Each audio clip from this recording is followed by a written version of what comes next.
Olá a todos, bem-vindos novamente. Aula número 14 do nosso curso de Geometria Plana.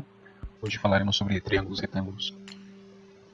É necessário que vocês, antes de assistirem essa aula, deem uma olhada em triângulos, deem uma olhada em ângulos, deem uma olhada em teorema de Tales, para que nós possamos dar prosseguimento a essa aula sobre triângulos e retângulos. Basicamente, o triângulo retângulo ele é um triângulo que contém um dos seus ângulos retos. Então, esse ângulo aqui ele vai ter 90 graus. Geralmente nós chamamos esse ponto que contém o ângulo de 90 graus de A e os outros de B e C. O lado oposto ao vértice A seria o lado A, oposto ao vértice B o lado B, e consequentemente esse seria o lado C, oposto ao vértice C. Nós temos a formação de outros dois ângulos aqui, cuja soma resulta em 90 graus, dada a propriedade de que a soma de todos os ângulos internos do triângulo, não importa se seja retângulo ou não, resulta em 180 graus. E eles têm nomes próprios. Esse lado A ele vai se chamar hipotenusa, e os lados B e C eles vão se chamar catetos. Isso é muito bem conhecido através do teorema de Pitágoras, que nós vamos tratar nessa aula, que a soma dos quadrados dos catetos resulta no quadrado da hipotenusa. Só que nessa aula nós vamos precisar fazer uma coisa extra. Nós vamos dividir esse triângulo retângulo em dois triângulos menores, dado que eu vou precisar traçar um segmento aqui que seja partindo do A, chegando a 90 graus no lado A. Então isso vai ser a altura relativa à hipotenusa. Então isso daqui é uma altura do triângulo também, só que a base nesse caso é tomada como A. E eu vou chamar esse lado de H. Esse novo lado H ele vai dividir o triângulo retângulo original ABC em dois outros menores. E ele vai projetar aqui o ponto A, dividindo o segmento Azinho em dois outros segmentos. Um chamado de segmento M e outro chamado de segmento N. Antes de chegar no teorema de Pitágoras, por exemplo, eu vou construir algumas relações interessantes que são baseadas nas projeções desse lado C em A e desse lado B em A, sendo que eles vão se chamar M e N aqui projetados no lado A. Essa definição vai ser importante porque, quebrando em duas partes iguais, eu tenho dois triângulos semelhantes e com isso eu consigo traçar algumas relações importantes antes de chegar no teorema de Pitágoras propriamente dito. Dada aqui a nomenclatura, então nós temos dado o triângulo retângulo, que aqui ele está rotacionado, ele não está da maneira que eu demonstrei no slide anterior, mas aqui nós temos as definições com relação à nomenclatura. Nós temos que A é a hipotenusa do triângulo retângulo e está localizado aqui, é esse lado aqui, BC. Nós temos os dois catetos, nesse caso são BC, B e C são catetos. Esses dois catetos eles estão localizados aqui. Nós temos o cateto B e o cateto C. Eles são catetos porque eles estão adjuntos ao ângulo de 90 graus aqui em A. E nós temos essas outras três definições que eu comentei, que elas são as seguintes. Nós temos a projeção M, sendo que a projeção M é a projeção do lado C sobre o lado A. Então, trata-se dessa projeção aqui do C em A. Nós temos também a projeção do cateto B sobre a hipotenusa, que é dada por N. Então, o cateto B projetado na hipotenusa ele vai resultar nesse segmento N. Aqui. E essas duas divisões do segmento A em M e N é dado por essa reta aqui. Esse ponto D ele vai determinar dois segmentos em A. Ele vai dividir o segmento A em duas partes, M e E. Então nós temos aqui esse quadro, e eu peço que vocês simplesmente decorem essa configuração, porque ela vai ser a base de outras demonstrações daqui adiante, e é de suma importância nessa aula. Então, como eu disse, nós temos aqui o triângulo original ABC, e ele foi quebrado em duas outras partes, dado que, a partir do ponto A, eu tracei uma altura, e eu defini um segmento aqui, desse lado, e outro segmento aqui, desse lado. Cortando o triângulo ao meio, aqui nessa posição, nós temos esses outros dois triângulos aqui. Mas antes de passarmos para esse lado da direita, notem que aqui em cima eu tive uma configuração de ângulos que me permite dizer que temos dois triângulos resultantes aqui, semelhantes. Eles são tanto semelhantes entre si, quanto semelhantes ao triângulo original. Então, esse triângulo ABD, ele é semelhante ao triângulo ADC, que por sua vez é semelhante ao triângulo maior, ABC. Então nós temos três triângulos semelhantes aqui, desde o original até os dois que são oriundos da subdivisão. Nós temos o ângulo 1 aqui, que é esse ângulo B. Nós temos esse ângulo 2C, e ele se repete nos outros triângulos menores aqui e aqui. Eles são retângulos aqui no original, e eles são retângulos aqui na sua subdivisão. Então nós temos um típico caso de triângulo semelhante. Não congruente, e sim semelhante, porque eles são de tamanhos diferentes, mas eles mantêm uma relação de proporcionalidade entre os lados correspondentes. Os lados homólogos sendo proporcionais, nós temos as relações dadas a seguir, que seriam essas daqui. A primeira relação ela é dada através dessa fórmula: b ao quadrado igual a vezes n. Isso vem da seguinte relação. Nós temos os dois triângulos aqui, e nós vamos dizer que os lados homólogos eles mantêm a proporcionalidade. Então nós temos que b sobre n é igual a sobre b. Então essa primeira relação ela nos diz que se eu virar esse triângulo aqui nessa posição, esse triângulo maior, e fizer ele da mesma forma que ele está virado aqui nessa condição, nós temos esses lados aqui. O lado B ele vai passando aqui para baixo, e o A vai permanecer a hipotenusa aqui. Notem que eu ainda tenho esse ângulo aqui, que é o ângulo C. Eu tenho o ângulo A aqui e o ângulo B aqui. Notem que agora eu tenho essa configuração desse triângulo aqui tombado, virado, e ele bate com essa visualização aqui. Então agora sim fica mais fácil de eu reconhecer que nós temos a relação de B sobre N igual a A sobre B. Nisso, nós vamos dizer aqui que B está para N, assim como A está para B. Essa relação vai ficar assim: B está para N, assim como A está para B. Se resolvermos a álgebra aqui, nós vamos ter que B ao quadrado passando para cima multiplicando, né, igual a A vezes N.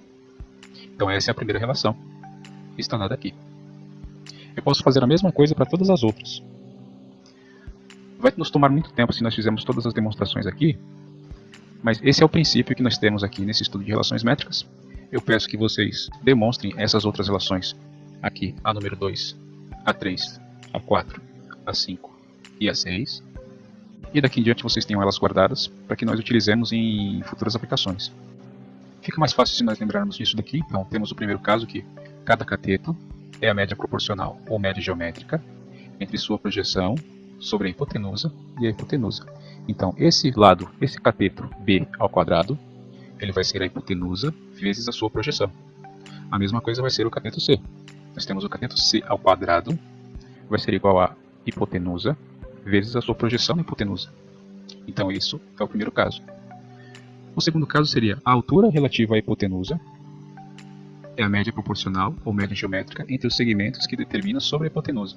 Então se nós tivermos aqueles dois segmentos de base MN, que na realidade os dois somados eles são o próprio lado A, hipotenusa, mas as duas projeções dos catetos aqui, multiplicadas entre si, resultam na altura ao quadrado. Tudo bem? O nosso terceiro caso seria o produto dos catetos é igual ao produto da hipotenusa pela altura relativa a ela. Então o produto entre os dois catetos aqui seria igual a hipotenusa vezes a altura relativa a ela, vezes o h. E a última seria o produto de um cateto pela altura relativa à hipotenusa é igual ao produto do outro cateto pela projeção do primeiro sobre a hipotenusa. Isso é muito complicado de lembrar, mas digamos que nós tenhamos aqui a multiplicação de um dos catetos pela altura. Essa multiplicação vai ser igual ao outro cateto multiplicado pela projeção desse cateto. E nós temos o inverso aqui também. E isso configura o ponto 4, mas eu diria que basicamente se você lembrar desses três aqui iniciais, já seria de grande ajuda, né? Porque com alguns deles você consegue deduzir outros. Com isso nós chegamos ao teorema de Pitágoras. Então dizemos que a soma dos quadrados dos catetos é igual ao quadrado da hipotenusa, e esse é um dos teoremas mais conhecidos em geometria. A soma dos quadrados dos catetos é igual ao quadrado da hipotenusa, configurado aqui por essa fórmula. Então se nós temos o triângulo ABC e nós tivermos o lado A, o lado C e o lado B aqui configurados, A ao quadrado é igual a B ao quadrado mais C ao quadrado, sendo que B e C são os dois catetos, e nós temos aqui A como hipotenusa. E isso parte dessa relação aqui, né? A relação dos dois catetos ao quadrado, que resulta na projeção de cada um deles pela hipotenusa. Se eu somo essas duas condições aqui, eu tenho essa fórmula, b ao quadrado mais c ao quadrado igual a am mais an. Isolo o a aqui, só que o a ele também é m mais n, porque se tratam dessas duas projeções aqui, da altura relativa à hipotenusa, sendo que nós temos mn definidos aqui no lado a, e m mais n resulta em a. m mais n resulta em a. Finalmente nós temos que b ao quadrado mais c ao quadrado igual a ao quadrado, conforme nós queríamos demonstrar. Vamos agora a algumas aplicações do Teorema de Pitágoras. Uma das mais básicas seria dentro do quadrado. Nós temos que a diagonal do quadrado ela vai ser definida como a hipotenusa, no caso desse triângulo retângulo aqui. Então nós cortamos o quadrado ao meio, obtivemos dois triângulos retângulos, vamos estudar um deles. Então um deles seria de lados A e A, sendo a hipotenusa D aqui. Nós temos que D ao quadrado igual a ao quadrado mais A ao quadrado. A hipotenusa ao quadrado é igual à soma dos quadrados dos catetos. Nós temos que D ao quadrado vai ser igual a 2 vezes A ao quadrado, resultando em D igual a A raiz de 2. Então essa é a relação mais fundamental no quadrado, que seria a diagonal do quadrado, igual a o lado do quadrado, multiplicado por raiz de 2. Nós temos também o exemplo da altura do triângulo equilátero. E nesse caso nós temos aqui um triângulo definido aqui em AMC. Nós temos o ângulo reto aqui. E nós temos a definição aqui, de que A é a hipotenusa, então A ao quadrado é igual a H ao quadrado mais A sobre 2 ao quadrado. Fazendo todo o processo aqui, nós temos que H ao quadrado igual a ao quadrado menos A ao quadrado sobre 4, resultando em H ao quadrado igual a 3 vezes A ao quadrado sobre 4. Finalmente, nós temos que a altura do triângulo equilátero vai resultar em um lado vezes raiz de 3 sobre 2. Então essa é a formulação da altura do triângulo equilátero. E nós temos aqui também uma demonstração trigonométrica de como operar o triângulo retângulo. Nós temos um triângulo definido por ABC aqui. E nós vamos tomar como referência esse ângulo aqui, alfa. Esse ângulo alfa aqui ele vai ser objeto de estudo para as relações trigonométricas nesse caso. E, para nós começarmos, vamos falar sobre a relação seno. A relação seno de alfa ela vai ser dada simplesmente por SEN, seno alfa, e vai ser a relação entre o cateto oposto pela hipotenusa. Cateto oposto ao ângulo alfa, então o cateto que está oposto ao ângulo alfa é o cateto B. E a hipotenusa seria A. Nós temos que o seno de alfa vai servir sobre A, cateto oposto sobre hipotenusa. Nós vamos ter aqui cosseno de alfa, que vai ser definido como COS cosseno alfa, vai ser a relação entre o cateto adjacente a esse ângulo em questão, que é o alfa, dividido pela hipotenusa. Então vai ser C sobre A, então o cosseno vai ser definido como o cateto adjacente a esse ângulo. Por que adjacente? Porque ele está colado, adjunto, adjacente ao ângulo alfa, adjacente sobre hipotenusa. Então a relação cosseno vai ser C sobre A. E nós temos aqui a terceira relação trigonométrica no triângulo retângulo, que aqui será denominada tangente, tangente de alfa. Vai ser representada pelas letras T, G, alfa, tangente alfa, que vai ser a relação entre os dois catetos. Nessa configuração vai ser o cateto oposto sobre o cateto adjacente. E vai ser a relação entre B e C. Portanto, a tangente de alfa vai ser a relação entre o cateto oposto ao alfa, oposto, no caso B, sobre o cateto adjacente C, resultando em tangente de alfa igual a B sobre C. Aqui nós temos a configuração de seno, cosseno e tangente para os ângulos notáveis de 30, 45 e 60 graus, sendo que esses valores aqui eles podem ser tabelados, e existe uma expressão muito fácil para se fazer isso daqui, eu já vou explicar em alguns instantes, mas basicamente nós temos que no triângulo retângulo, oriundo de um quadrado, sendo que a diagonal, que vai ser a própria hipotenusa, vai resultar um ângulo de 45 graus, então o cosseno de 45 graus vai ser o cateto adjacente a A, dividido pela hipotenusa, A raiz de 2. Vai resultar no mesmo valor de cima, seno de 45 igual a cosseno de 45, que dá a raiz de 2 sobre 2. A tangente é uma relação entre dois catetos. Vai ser a relação entre o cateto oposto a esse ângulo, dividido pelo cateto adjacente. Que nesse exemplo aqui eles têm valores iguais, então seria A sobre A, e isso resulta em tangente de 45 graus igual a 1. Para o caso do ângulo de 60 graus, nós vamos utilizar aqui um triângulo equilátero. E esse triângulo equilátero sendo dividido em dois aqui por essa altura vai resultar no triângulo retângulo desse lado. A altura já foi demonstrada em alguns slides atrás, né, que vai ser a raiz de 3 sobre 2. Então essa altura tem esse valor, vai ser um dos catetos. O outro cateto ele vai ser esse lado do triângulo equilátero. E como ele está sendo projetado aqui uma mediatriz, eu vou cortar esse lado aqui em duas partes iguais. E essa metade aqui vai se chamar, obviamente, A sobre 2. Nós temos aqui configurado o ângulo de 60 graus. E nós temos a hipotenusa, que é o próprio lado do triângulo equilátero, valendo A. Então a relação entre cateto oposto e hipotenusa resulta em seno. E o seno de 60 tem esse valor aqui, fazendo a simplificação. O cosseno de 60 graus vai ser o cateto adjacente sobre hipotenusa. Cateto adjacente, nesse caso, sendo o A sobre 2 aqui. Então, cateto adjacente sobre hipotenusa vai resultar em A sobre 2 dividido por A, que é essa relação aqui. E o resultado vai ser meio. E finalizando, nós temos tangente de 60 graus, que é a relação entre o cateto oposto pelo cateto adjacente. Então, tangente de 60 graus será o cateto oposto pelo adjacente, que resulta em raiz de 3. Então, nós temos os três valores aqui para o seno, cosseno e tangente de 60 graus.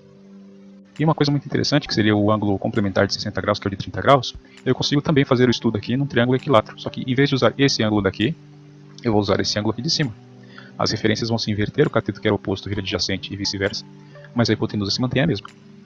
Então nós temos que seno de 30 graus vai ser o cateto oposto sobre hipotenusa, e o cateto oposto ao 30 graus agora, ele é esse aqui, dividido pela hipotenusa, ele resulta em meio. O cosseno de 30 graus vai ser o cateto adjacente ao 30 graus sobre hipotenusa. Então o cateto adjacente ao 30 graus é esse aqui. Ele que está colado no ângulo de 30, então ele é adjacente. Dividido pela hipotenusa, que vai resultar em raiz de 3 sobre 2. E tangente de 30 graus vai ser o cateto oposto dividido pelo cateto adjacente. Então o cateto oposto sendo A sobre 2, cateto adjacente sendo A raiz de 3 sobre 2. Nós temos que a tangente de 30 graus vai ser raiz de 3 sobre 3. Então eu diria que para os ângulos notáveis de 30, 45 e 60 graus nós poderíamos fazer o seguinte. Então eu teria aqui 30, 45 e 60 graus, sendo aqui 30, 45 e 60 graus. Nós teríamos aqui seno, cosseno e tangente. E eu colocaria assim: 1, 2, 3, 3, 2, 1. Tudo bem? 1, 2, 3, 3, 2, 1. E lembre-se que essa configuração precisa ser ângulo aqui em cima e relações aqui do lado. Tudo bem? Vou dividir cada um desses aqui em 2. Divide por 2, divide por 2 e divide por 2. Divide por 2, divide por 2 e aqui também. E eu vou aplicar a raiz quadrada só no numerador de cada um desses elementos. Sendo que onde tiver 1 aqui eu não vou precisar aplicar a raiz quadrada, porque a raiz quadrada de 1 é 1 mesmo. Então aqui eu aplicaria a raiz quadrada de 1 só no numerador, só no número de cima. Não vai acontecer nada, porque raiz de 1 igual a 1. Aqui nós temos raiz de 2 sobre 2. E aqui nós temos raiz de 3 sobre 2. Nós temos aqui embaixo raiz de 3 sobre 2. Raiz de 2 sobre 2. E aqui nós temos raiz de 1, que na verdade é o mesmo, dividido por 2. Essa é a configuração inicial para seno e cosseno dos três ângulos notáveis. Agora, se eu dividir esse por esse, eu vou obter a relação tangente, porque na realidade o que nós temos aqui, seno dividido por cosseno, resulta em tangente. Se nós voltarmos na demonstração anterior, nós vamos ver que realmente essa expressão aqui ela é válida, que a tangente é sempre seno dividido por cosseno. Mas vamos esquecer isso aqui por um instante e só lembrar que nessa tabela aqui nós dividimos esse valor por esse, e isso resulta em 1 sobre 2 dividido por raiz de 3 sobre 2. Isso vai resultar em 1 raiz de 3. E como eu não posso deixar um radical aqui embaixo, o que eu vou fazer vai ser o seguinte. Vou racionalizar essa expressão aqui e ela vai ficar raiz de 3 sobre 3. Esse valor dividido por esse, notem que eles são iguais. Então isso vai resultar em 1, porque raiz de 2 sobre 2 dividido por raiz de 2 sobre 2 dá 1. E nós temos essa última aqui que vai resultar em raiz de 3 simplesmente. Porque raiz de 3 sobre 2 dividido por 1 sobre 2 dá raiz de 3. E com isso nós temos essa tabela, que ela resume um quadro das relações trigonométricas para os ângulos notáveis. E se vocês não entenderam como é que essa tabela é montada, eu recomendo que vocês voltem o vídeo e tentem fazê-la por conta própria. Nós temos a última definição aqui, que tem a ver com triângulos pitagóricos. Então esses triângulos eles são tratados como pitagóricos. E isso nos remete à seguinte ideia. Quando imagine que um pedreiro ele precisa fazer um ângulo reto numa casa, para construir o alicerce da casa, então ele pega uma corda, subdivide essa corda através de nós, e esses nós eles têm que estar equidistantes, né? Eles têm que ter a mesma medida, a mesma distância entre eles. E com essa corda, ele vai fazer o seguinte: partindo de um ponto original, ele vai fazer isso, ele vai fazer, então seria um cateto, vai fazer a hipotenusa e vai fazer o outro cateto. Mas para isso ele precisa fazer a seguinte divisão: aqui tem que ter 1, 2, 3 nós, então essa medida aqui vai ser 3, essa medida aqui vai ter 5, 1, 2, 3, 4, 5 nós equidistantes, então aqui vai ter 5, e aqui vai ter 1, 2, 3, 4. Aqui vai ter que ter 4 distâncias equivalentes, que vão ser definidas pelos nós, os nós são sempre equidistantes, e formando aqui esse triângulo 3, 4 e 5, ele consegue exatamente um ângulo de 90 graus aqui. Porque isso se trata da primeira relação dos triângulos pitagóricos, e isso daqui é o famoso triângulo de pedreiro. Se você estiver assim, precisando fazer sei lá, um risco no chão, e só tiver uma corda, se não tiver nenhuma unidade de medida, nenhuma trena, nenhum metro, nem nada, nenhuma régua, você pode fazer essa subdivisão aqui de uma corda, um barbante em nós, né? Vai ter que ter um total de 5 mais 4, 9, mais 3, 12, então uma subdivisão de 12, e com isso você faz 3 divisões aqui, 4 divisões aqui, 5 divisões aqui, e você obtém um ângulo de 90 graus entre os catetos aqui, exatamente. Isso vem de algumas formulações que eu vou deixar a cargo aqui de vocês darem uma estudada, né, de onde vem essa relação, mas que basicamente nós temos uma tabela resumo aqui que diz quais seriam os triângulos pitagóricos para dadas configurações dos quadrados perfeitos que nós temos no slide anterior. Então, para essa primeira configuração x igual a 2, y igual a 1, nós temos o triângulo pitagórico primeiro, de 3, 4 e 5, e assim por diante. Nós temos também que o 5, o 12 e o 13 também formam um triângulo pitagórico, sendo que 13 seria a hipotenusa, né? E por aí vai. Esses dois casos aqui, primeiros aqui, eles são muito utilizados em provas simples de concurso público, né? Então é meio que trivial que isso daqui cai, que é a primeira relação de triângulo pitagórico que nós temos aqui. E geralmente nós temos essas duas configurações aqui, mas muitas questões de concurso público de nível fundamental e médio, elas têm essa formulação aqui com esses dois primeiros triângulos pitagóricos aqui. Então fica muito fácil você lembrar os valores aqui, 3, 4 e 5, sendo 5 a hipotenusa, 5, 12 e 13, sendo 13 a hipotenusa. E essa é a dica que eu deixo para os concurseiros aí. Com isso eu concluo essa nossa aula de hoje. É uma das matérias mais importantes em geometria plana, triângulo retângulo e teorema de Pitágoras. Voltem e estudem as relações métricas que nós temos no triângulo retângulo, porque elas ajudam muito na hora de se resolver alguns problemas de vestibular e concurso. E eu vejo vocês na próxima. Até breve.